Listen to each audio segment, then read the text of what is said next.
suis sûre que vous êtes nombreux à être là ce matin, prêts à écouter la parole de Dieu, soif d'entendre ce que le Seigneur a à vous dire dans ce 15 minutes de grâce et de vérité avec le pasteur Marc Labonté. Aujourd'hui, je vous ai réservé un chant tout spécial, un vieux cantique que je vous encourage du reste à reprendre dans vos assemblées. Je me tiens dans ta présence avec ton peuple pour te louer. C'est parti. Je me tiens dans ta présence avec ton peuple pour te louer. Je me réjouis en élevant mes mains vers toi.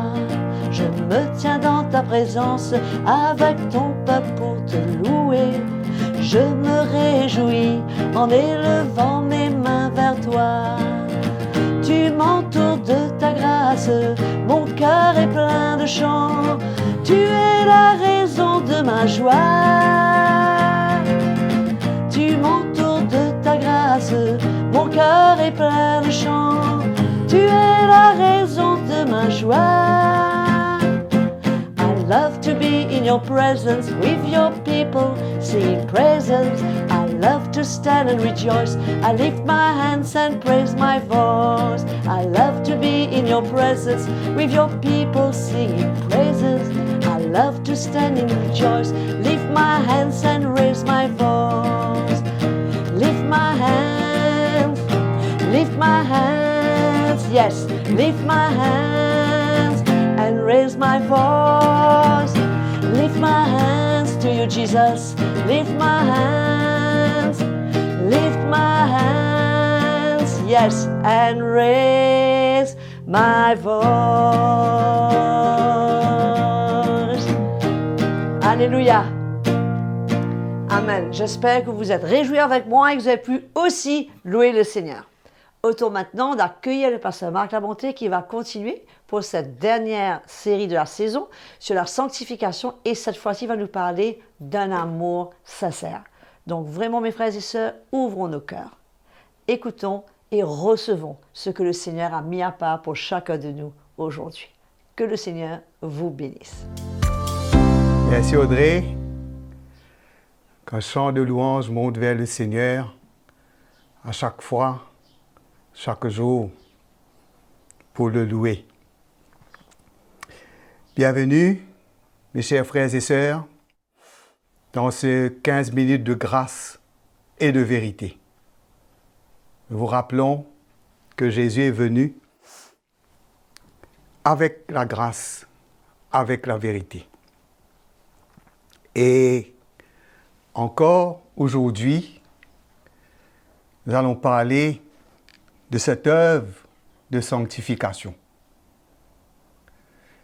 Comme Pierre nous dit que nous passons par le feu et le but, c'est de nous purifier pour nous mettre à part pour le Seigneur. Paul va nous dire dans Éphésiens que nous sommes sanctifiés, purifiés par l'eau de la parole, afin que nous soyons saints, irrépréhensibles devant le Seigneur. C'est l'œuvre de Dieu. Ce n'est pas notre propre œuvre, ce n'est pas l'œuvre de quiconque, mais c'est l'œuvre de Dieu en nous. On doit reconnaître que l'œuvre de Dieu en nous, que ce soit par le feu ou par l'eau, que ce soit par les épreuves, par le désert que Dieu nous fait passer, tout cela, c'est pour nous emmener à le connaître. C'est pour nous emmener à découvrir vraiment qui il est pour nous, quel est ce Dieu qui nous a appelés, et que nous puissions connaître la profondeur de son cœur pour nous, que nous puissions découvrir que ce Dieu d'amour qui nous a sauvés, nous demande de renoncer à nous-mêmes, de renoncer au monde, de renoncer à tout ce qui a trait à l'ennemi, mais de nous identifier à lui seul, pour que nous devenions entièrement agréables à Dieu, pour que nous puissions vraiment glorifier le Seigneur sur cette terre. Et là, quelque chose est vraiment évident. C'est quand Dieu nous change, nous arrivons à aimer Dieu plus. c'est quand Dieu nous change, c'est quand le Seigneur se révèle à nous, c'est quand le Seigneur enlève notre péché et nous voyons dans quel esclavage nous étions. Nous voyons comment nous souffrions sous le poids du péché, sous le fardeau du péché. Et là, notre cœur est reconnaissant. Qu'est-ce que Jésus a dit? Il a dit, quand cette femme est venue laver ses pieds, a répandu ce parfum sur sa tête, le Seigneur a dit à Simon, je suis rentré chez toi, tu ne m'as même pas donné de l'eau pour laver mes pieds, mais cette femme, elle a lavé mes pieds avec ses larmes, elle a essuyé mes pieds avec ses cheveux, elle a répandu ce parfum qui est cher qu'elle avait sur moi pour annoncer ma mort. Et qu'est-ce que nous voyons? Qu'est-ce que Jésus a dit? Jésus a dit à Simon, mais Simon, cette femme, parce qu'elle a été beaucoup pardonnée, elle a aimé beaucoup. Simon était un pharisien. Il se croyait juste. Il croyait peut-être rendre et faire un faveur à Jésus, l'inviter pour lui donner à manger pour tout ça.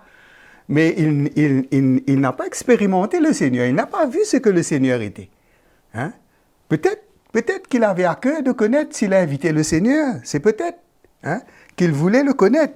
Mais cette femme l'a déjà connu, elle a déjà expérimenté son pardon. Et de la manière que cette femme a traité Jésus, pas de la même manière que Simon a traité Jésus. Cette femme a traité Jésus d'une manière spéciale. Jésus est devenu spécial pour elle parce que Jésus lui a pardonné ses péchés. On peut recevoir beaucoup de choses de Dieu, mais quand nos péchés sont pardonnés, quand le Seigneur nous purifie et nous sanctifie, et que nous goûtons à son amour, ça nous purifie de notre égoïsme, de notre orgueil. Ça nous montre comment Jésus est spécial. Comment c'est le Seigneur qui nous délivre de nos péchés, qui nous délivre de la main de l'ennemi. C'est le Seigneur qui nous purifie. Il est celui qui nous sanctifie. Et Jean va dire, l'apôtre Jean va dire, il dit, nous l'aimons parce qu'il nous a aimés le premier. J'entends souvent les gens dire, je croyais connaître Jésus, je croyais aimer Jésus, mais en réalité, je ne le connaissais pas. Je l'aimais à ma façon. Mais, quand on arrive à connaître Jésus et à expérimenter son pardon, quand il nous lave de nos péchés et il nous purifie, il enlève sur nous le joug du péché, l'emprise de la chair. Il brise cela. Mes frères et sœurs, nous sommes reconnaissants. Et ça attache notre cœur à Dieu, ça nous emmène à aimer le Seigneur plus. C'est ça que nous voyons. Que cette sanctification nous emmène à être des vrais adorateurs. Quand Dieu nous sanctifie, quand il nous purifie, tout devient vrai. Nos louanges, notre amour pour Dieu n'est pas bon marché, n'est pas plastique, n'est pas quelque chose que nous disons « je t'aime, je t'aime, je t'aime, Seigneur ».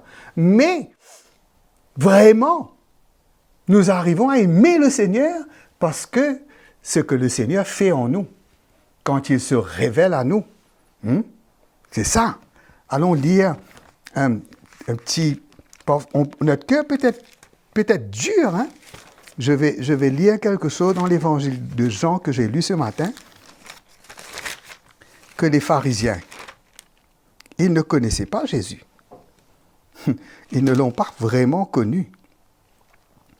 Et leur cœur était dur.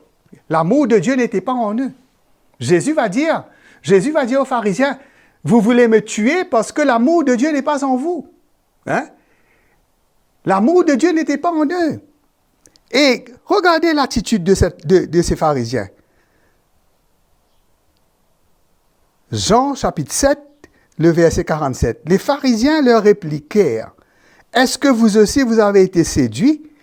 Et y a-t-il quelqu'un des chefs ou des pharisiens qui ait cru en lui? » Ils rejeté le Seigneur. Ils ne voulaient pas croire. Ils ne voyaient pas la sainteté qui est en Jésus. Ils ne voyaient pas qu'il était sans péché. Ils ne voyaient pas qu'il était le Messie, celui qui était venu pour les sauver.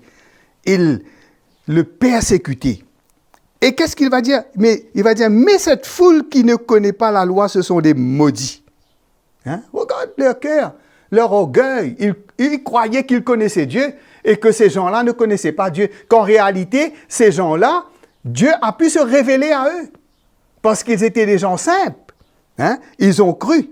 Nous faisons une lecture dans la première épître de Pierre, chapitre 1er, verset 22. Ayant purifié vos âmes en obéissant à la vérité, pour avoir un amour fraternel sincère. Aimez-vous ardemment les uns les autres de tout votre cœur, puisque vous avez été régénérés, non par une semence corruptible, mais par une semence incorruptible, par la parole vivante et permanente de Dieu. Nous sommes purifiés lorsque nous obéissons à la vérité. Lorsque nous recevons la parole de Dieu et que nous ne nous contentons pas seulement de l'entendre, d'être des auditeurs oublieux, mais que vraiment c'est une révélation pour nous, cette parole, et que nous appliquons cette parole dans notre vie. Nous obéissons à la vérité. Nous recevons la parole du Seigneur. Et ça nous purifie. La purification de nos âmes en obéissance à la vérité. Si on n'obéit pas à la vérité, on sera toujours esclave de nos péchés. On sera esclave de notre chair. Mais en obéissant à la vérité, en recevant la vérité, quel est le résultat? Nous aurons un amour fraternel sincère. Si nous ne sommes pas purifiés, nous ne pourrons pas nous aimer les uns les autres sincèrement. S'il n'y a pas d'œuvre de Dieu dans notre cœur, si l'œuvre du Seigneur dans notre cœur par le Saint-Esprit, en obéissance à la parole de Dieu, qu'est-ce que cela va nous emmener? Va emmener un amour sincère et vrai, et nous allons nous aimer ardemment les uns les autres de tout notre cœur. Pas quelque chose de superficiel, par un amour qui est plastique, mais un amour qui vient de Dieu. L'amour de Dieu vient de notre cœur lorsque nous gardons les commandements du Seigneur. Lorsque nous obéissons à la vérité, qu'est-ce qui se passe? Nous sommes purifiés. Et notre amour est un vrai amour, où là nous pouvons donner notre vie les uns pour les autres. Là où nous n'utilisons pas les autres, où là nous n'abusons pas des autres, où là nous ne croyons pas que nous sommes meilleurs que les autres et que nous utilisons les autres pour notre propre intérêt. Mais nous donnons nos vies comme Dieu nous a aimés, nous aimons les autres de tout notre cœur. Voilà l'œuvre de sanctification, notre relation avec Dieu, notre amour pour Dieu. L'œuvre que Dieu fait dans notre cœur nous emmène à aimer nos frères et nos sœurs de tout notre cœur. Il n'y a pas d'hypocrisie, et il n'y a pas d'hypocrisie, de mensonge, mais nous sommes vrais les uns envers les autres et nous chérissons dans notre cœur nos frères et nos sœurs. Je vous remercie, mes chers frères et sœurs. Ça a été une joie pour moi d'avoir pu partager avec vous, dans la crainte, dans le tremblement, mais de tout mon cœur, la vérité de l'Évangile, où là, la grâce de Dieu sera révélée dans nos vies. Merci, que le Seigneur vous bénisse. Continuez à être à l'écoute, parce que Dieu a encore beaucoup de choses à vous révéler pour que vous puissiez vraiment l'honorer et le servir. Merci. Comme je vous disais plus tôt, nous sommes arrivés à la fin de cette saison avec le frère Marc Lamonté sur la sanctification. Et on se souviendra toujours de ce que l'apôtre Pierre nous dit dans son épître 1 Pierre 2,9. Comment il nous dit que nous sommes une race élue, un sacerdoce royal, une nation sainte, un peuple acquis, afin que nous annoncions les vertus de celui qui nous a appelés. Des ténèbres à son admirable lumière. Donc mes frères et sœurs, on se quitte là-dessus. On continue à être fidèle à ces programmes et on se prépare déjà à accueillir le pasteur Mickey Hardy pour leur prochain épisode, la prochaine session de ce 15 minutes de grâce et de vérité. Jusque-là, servez le Seigneur, aimez-vous les uns les autres comme le Seigneur nous a dit et à très bientôt.